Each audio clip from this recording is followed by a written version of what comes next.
Hey guys, what's up and welcome back to Toe Tags Metal Reviews, and today we're giving you guys our final review of Hymns and Dissonance by Whitechapel.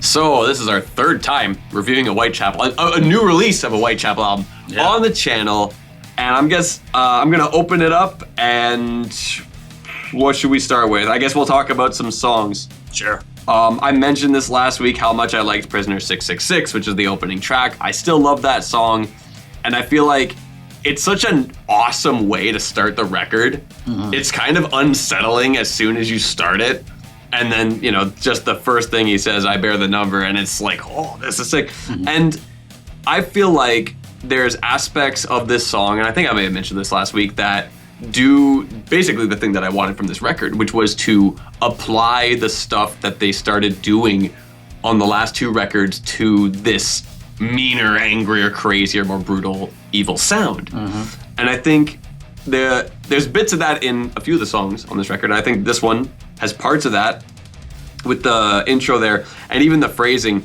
For me, it kind of felt like a beefed up version of Black Bear from the Valley. Like, think of that song. This is just like an evil version of that. Okay. Which I think is pretty cool. On top of that, the title track, the chorus is so fun with that like D beat that kicks in. Just, it gets going every single time. The shot that they do in that first chorus where he says, "Save from the faith that'll fuck you." Every single time. That was awesome. Yeah, let's go. Such a cool way to phrase that too, as just like a shot that says fuck you, but it's part of, you know, more part of a sentence rather than a statement. You know what I mean? Yeah. And I think that's really cool and really clever to do it that way. So it's like, yeah, we can do this kind of shot like that, but it's written in a way that you know, doesn't feel like it's just this angry. It's woven in, not just interjected. Exactly. Yeah. Very, very well written there. And I like that. I'm kind of going in order here, but Diabolic Slumber, the breakdown of that song is sick. Fuck them all, let them all. Explodes. Love that. And that's kind of like the main thing that really stood out with that song. Like when that song would come on, and that happened every time. But that was like the main thing, really. But I'll mention something about a song called Mammoth God, which is near the end of the album. I don't know if you'll agree with this, but this song, for me, felt like a Mental Cruelty song. Okay, so I would have to go back and listen to Mental Cruelty and then listen to this with that in mind to even make the connection. But off the top of my head, no, I don't make that connection at all. Yeah, honestly, like there were aspects of it that were kind of reminding me of Symphony of a Dying Star by that band, which that song, wild. It's weird that you say that because I love Symphony of a Dying Star. I think that's one of Mental Cruelty's best songs. Yeah.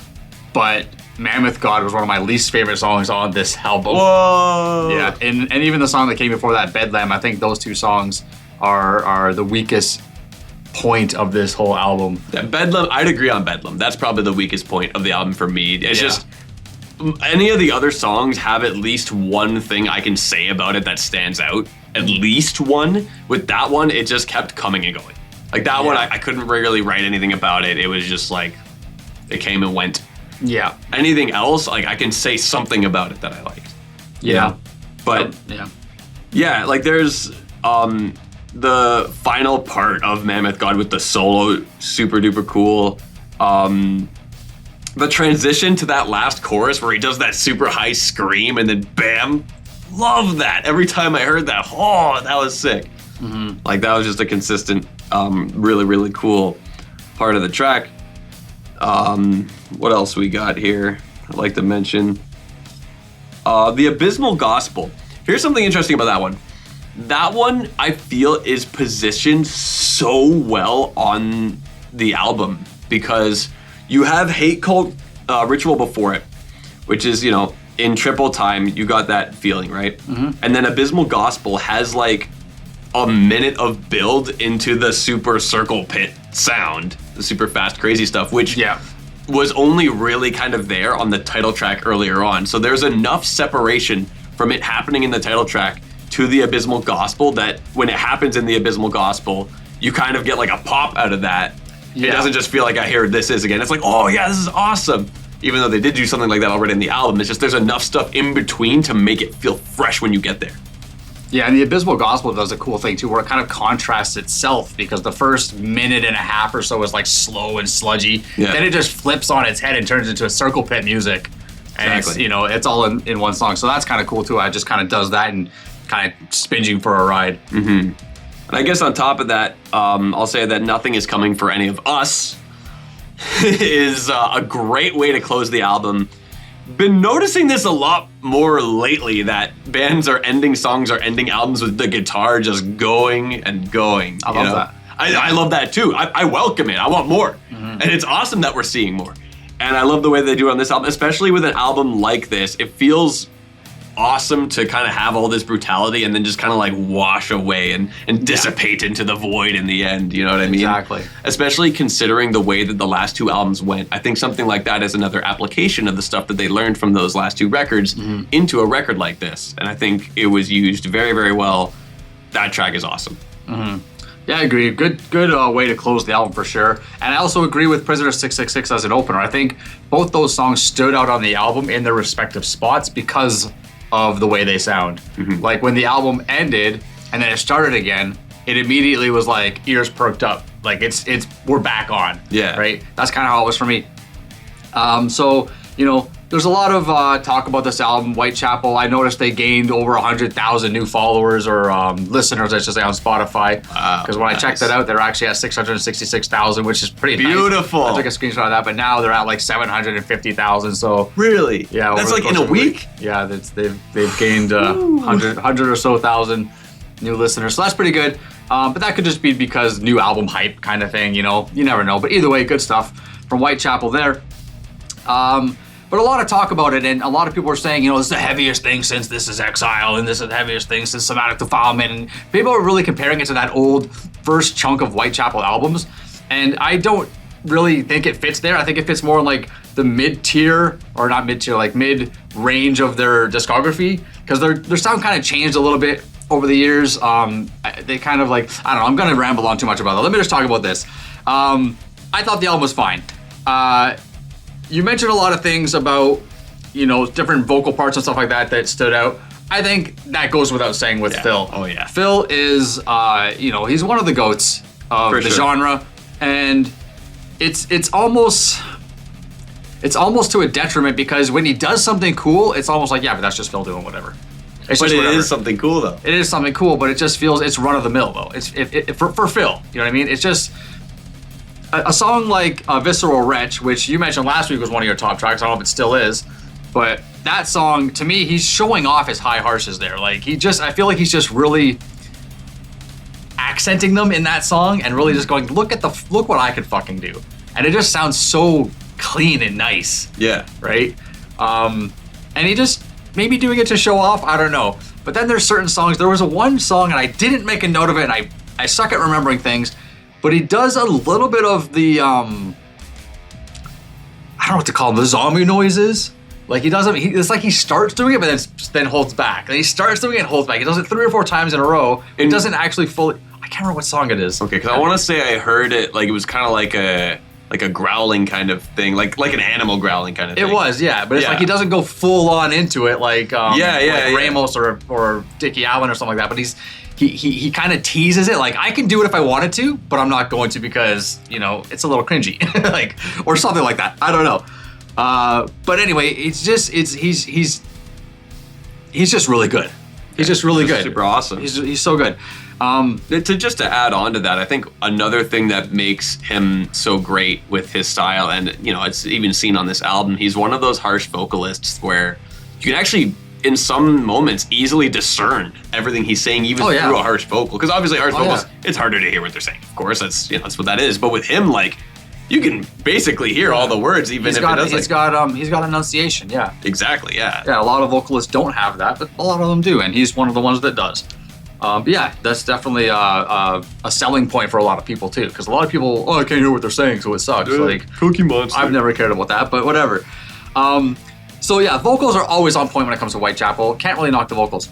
The band always sounds good too. There's nothing really wrong with the band. When it comes to the songs and the songwriting, that's where I start having a bit of an issue, because Bedlam and Mammoth God, I mentioned those are kind of like bottom tier for me on this album. It didn't really have much to write about them. They kind of just came and went. The rest of the songs, I was still struggling. Like, I'm listening to them, I'm like, okay, this is pretty good, but nothing's really like standing out. Nothing's screaming at me. Nothing's making me eager or excited to listen to a song. There's no parts that are coming up that really make me excited for a song, except for the title track, Hymns and Dissonance. I think that's the best song on the album. I might have mentioned that on the First Impressions too, because... Yeah, I think you were saying that you were leaning more towards that out of the singles. Yes, and I was leaning towards Visceral Wretch. Exactly. But I still think Hymns and Dissonance is the best song. I think it goes the hardest.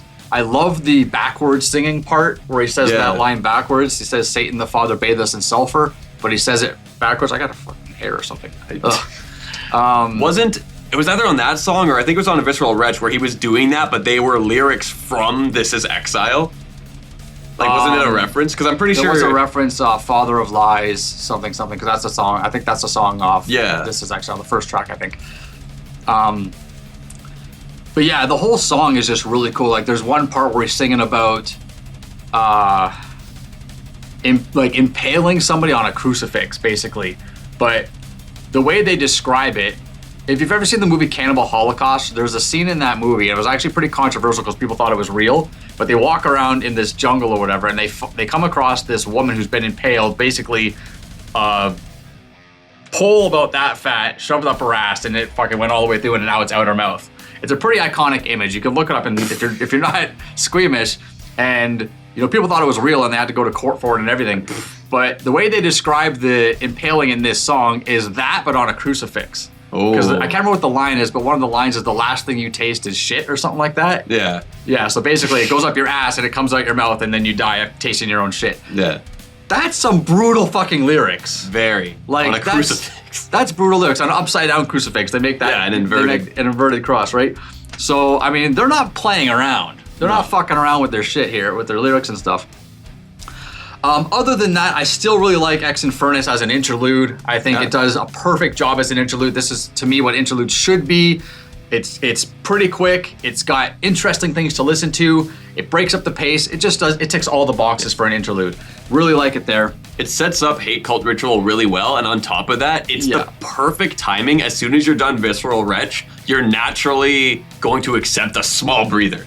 Exactly. Like, it's time, it's placed so well, because at that point, you're like, oh yeah, give me a second, and then you go into Hate Cult Ritual after that.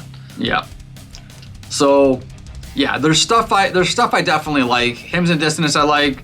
The Abysmal Gospel, I do like the change up in that song, but the overall as a song, I'm like, I'm not gonna add it to my playlist, or I think it's pretty good. Mm-hmm. The last track's good. So yeah, there's definitely moments that I'm gravitating towards, but the album as a whole was kind of, I felt like it was missing a mark for me, and I felt like I was kind of almost getting bored listening to it because I didn't have anything to look forward to, right? And I go back and I listen to, you know, New Era of Corruption, Somatic Defilement, This Is Exile, and that like kind of block right there, and I'm like, these albums just do so much more for me, and the fact that so many people are comparing it to those albums and this album is not doing that for me left me a bit disappointed.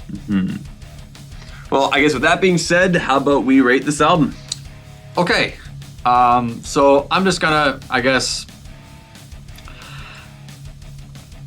I mean, I said everything I basically gotta say. Yeah. I don't really need to beat the dead horse, and I actually hate where my rating landed because I made a comment about this last week, but it landed at a 5. It landed at a perfect 50%. But that's just how it is. I've been given a lot of 5s this year. I think I gave 1 4 and then like 2 or 3 toe tags or something like that. Like, it's just how the cookie's been crumbling for me. But yeah, this album I think is just overall fine. There's nothing really super great about it, but it's Whitechapel, so it's always going to be enjoyable no matter what. Yeah, fair enough.